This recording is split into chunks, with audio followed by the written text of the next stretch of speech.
بات ہو رہی ہے کشمیر کے حوالے سے۔ گزشتہ برس 5 اگست کو بھارت کی حکومت نے جموں و کشمیر ریاست کو خصوصی حیثیت دینے والے آرٹیکل 35A اور 370 کو ختم کر دیا تھا۔ ریاست کو 2 یونین ٹیریٹریز جموں کشمیر اور لداخ میں تقسیم کر دیا تھا۔ کشمیریوں کو ہمیشہ سے یہ خدشہ تھا کہ اگر بھارت کے آئین میں موجود یہ آرٹیکلز جو ہیں وہ ان کی حفاظتی دیوار اگر وہ گر گئی تو پھر فلسطینیوں کی طرح وہ بے وطن ہو جائیں گے، کیونکہ پھر یہاں پر غیر مسلم آبادکاروں کے بسنے میں کوئی رکاوٹ نہیں رہے گی۔ اس حوالے سے بھی ہم نے بات کرنی ہے اور کشمیر کی جو خواتین ہیں، کشمیر کی خواتین، بالکل، کیونکہ کشمیر کی ایک سٹرگل تو چل ہی رہی ہے، لیکن وہاں پہ ایک اور سٹرگل چل رہی ہے اور وہ ہے ان خواتین کی جن کے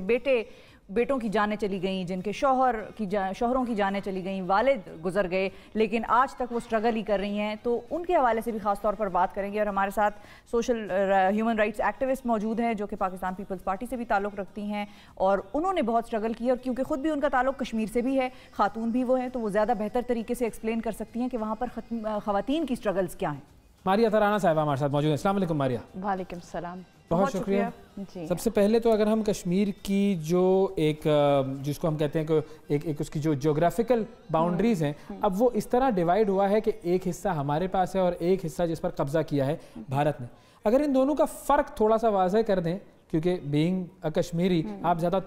بہتر طور پہ لوگوں کو یہ بتا سکتی ہیں کہ ہمارے والے کشمیر میں اس وقت کیا ماحول ہے اور اس طرف جس پر بھارتی فوج قابض ہے کیا ماحول ہے وہاں پر۔ پہلے تو آپ دونوں کا بہت شکریہ، ہم ٹی وی کا شکریہ جنہوں نے آج مجھے اس اہم دن کے اوپر یہاں پر مدعو کیا بات کرنے کے لیے۔ جیسے کہ آپ تعارف پہلے کروا چکے ہیں، جی ہاں، کشمیری خواتین چاہے اس پار ہوں یا اس پار ہوں، ان کی ذمہ داری بہت زیادہ ہے، بیکاز آپ جب کشمیر کا نام لیتے ہیں تو وہ شناخت ہے جو آپ کو ذمہ داری کا احساس دیتی ہے۔ جیسے کہ آپ نے کہا کہ اس پار اور اس پار، ہمیشہ مجھ سے بھی یہی سوال پوچھا جاتا ہے۔ I was representing Kashmir in United nations human rights council Geneva, تو وہاں پر بھی اکثر لوگ مجھ سے یہ سوال کیا کرتے تھے۔ I was very young at that time, and پھر اس کے بعد مجھے I had an opportunity to actually travel to other part of Kashmir. تو جب میں وہاں پر گئی تو میں وہاں پہ اپنے بہت سارے عزیز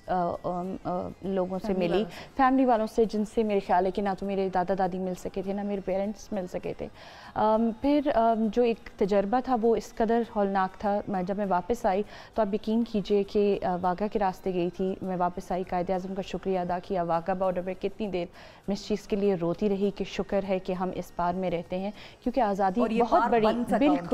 بالکل، اور آزادی ایک بہت بڑی نعمت ہے۔ دیکھیے جی، وہاں اس پار میں جو ہے ہندوستان نے کچھ ایسے کالے قوانین لگائے ہیں جیسے کہ پبلک سیفٹی ایکٹ، آرم فورس پاور سیفٹی ایکٹ، پھر ٹاڈا اور پوٹا جیسے کالے قوانین جو آپ سے آپ کے جینے کا حق چھین لیتے ہیں۔ ہر انسان کا پہلا حق اس کا جینا ہے، اس کا زندہ رہنا ہے۔ If you don't have a right, اور تو پھر آپ یہی کہتے ہیں کہ بھئی they have impunity actually to kill anybody anywhere any time. اور اب ہمارے یہاں کی صورتحال ذرا واضح کر دیں۔ بالکل، اور میں جب آزاد کشمیر میں، I was born and raised in Azad Kashmir, ہمارے ہاں جو میرے اندر آج یہ کانفیڈنس ہے اور جس پاکستانی پاسپورٹ کے ساتھ میں بہت دنیا گھومی، تو میں اس بہت فخر سے یہ کہتی ہوں، I am a Pakistani by choice actually. I had an opportunity to live anywhere in the world, but I choose to live in Pakistan because Pakistan is very close to my heart.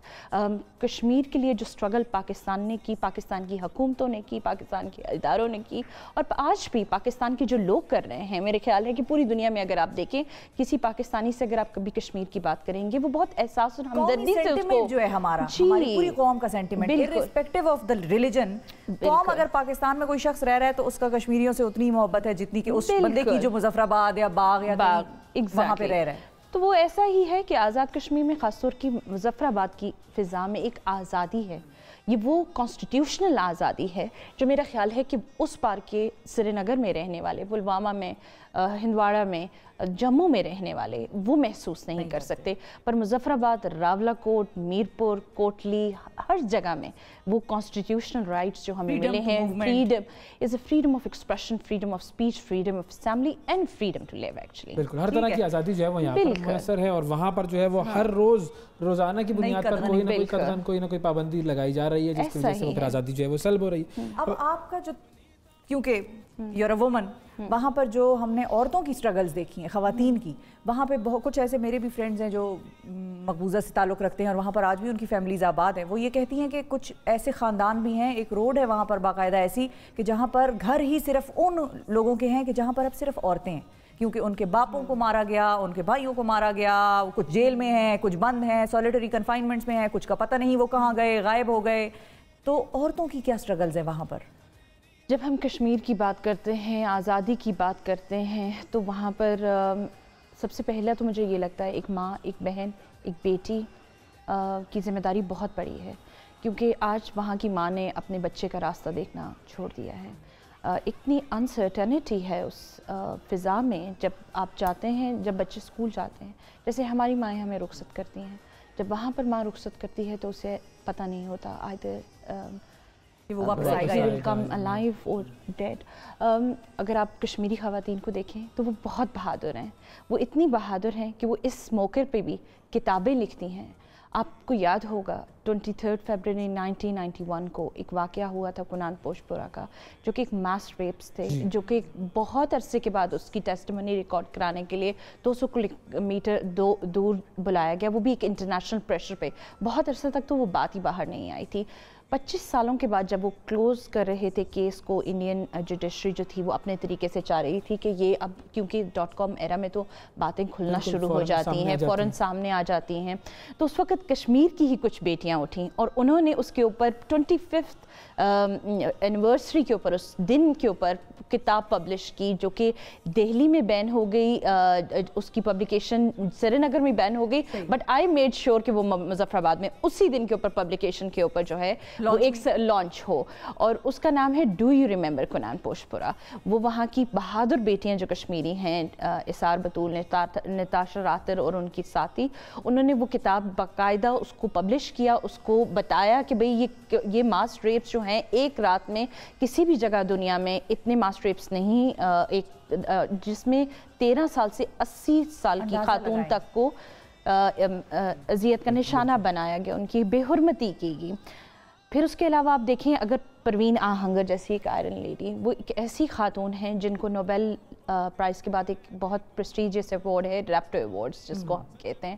وہ ان کے حصے میں آیا, کیونکہ وہ ماں ہیں جس نے اپنے 18 سال کا بیٹا لاپتہ ہو گیا 90s کی دہائی میں. تو it's been 30 years, she's still been waiting for her. تو وہ ان تمام ماؤں کے ساتھ مل کے انہوں نے ایک ایسوسیشن بنائی, ایسوسیشن آف ڈسپیئرڈ پرسن, جو کہ ہر ٹیوزڈے کو سری نگر میں یونائٹڈ نیشنز کے آفس کے سامنے پروٹیسٹ ریکارڈ کراتے ہیں, ہر ٹیوزڈے کو. پھر آپ زمردہ حبیب کو دیکھیے, پھر آپ آسیہ اندرابی کو دیکھیے. آسیہ اندرابی جو کہ بہت مشکل سے کچھ چند دن اپنی ان کی ہسبینڈ کے ساتھ رفاقت رہی, 2016 کے بعد سے 5 سال ہونے کو آئے ہیں, اور جرم پبلک سیفٹی ایکٹ کیا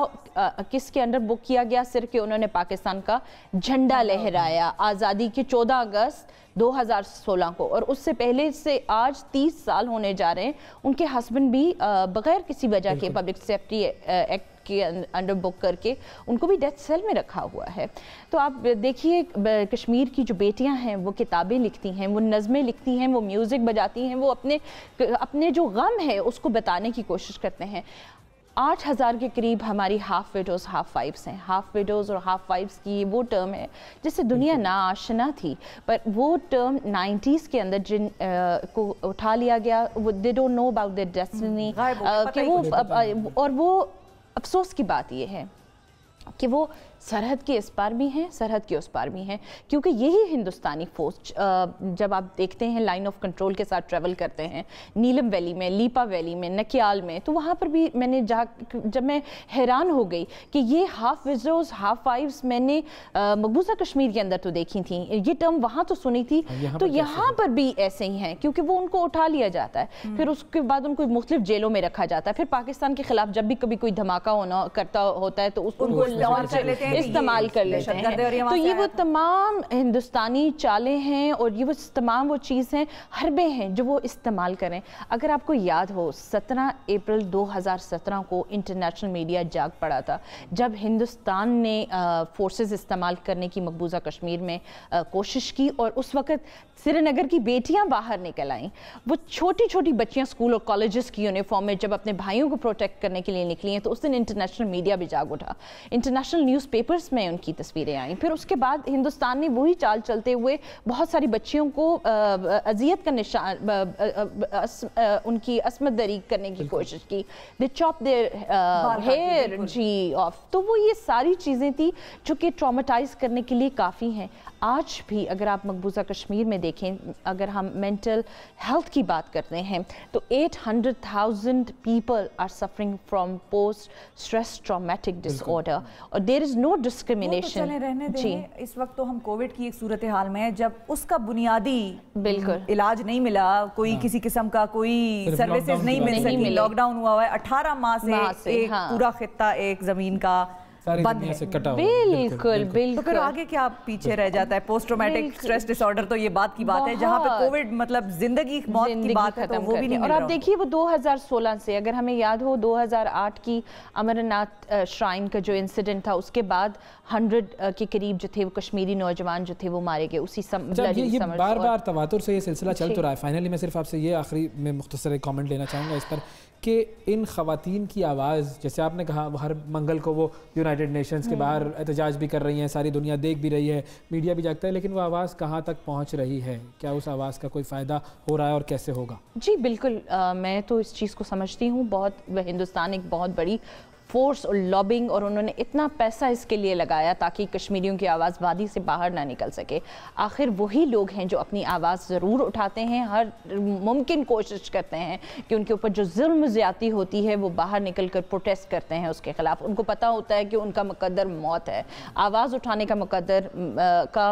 مقصد ہے کہ موت آپ کا مقدر ہوگی، مگر اس حالت میں بھی ڈر نہیں ہے. اور یہ میں آپ کو ایک بات بتاؤں، یہ انڈین جو کمیشن تھا جو آیا تھا 2016 کے بعد برہان وانی کے بعد، یہ ان کی رپورٹ کا پہلا ہیڈ لائن تھا کہ India has given birth to a fearless generation and that is been called Kashmiri. یہ جو فیئرلیس جنریشن ہے اس کا ساتھ دینے کے لیے ہی اور اس کا ساتھ نبھانے کے لیے ہی اور اس کی آواز کو ساری دنیا تک پہنچانے کے لیے ہی ہم یہاں پر آج بیٹھے ہوئے اپنا ایک اسپیشل پروگرام کر رہے ہیں کشمیر ڈے کے حوالے سے. بہت شکریہ ادا کریں گے ماریہ صاحبہ، آپ نے وقت دیا.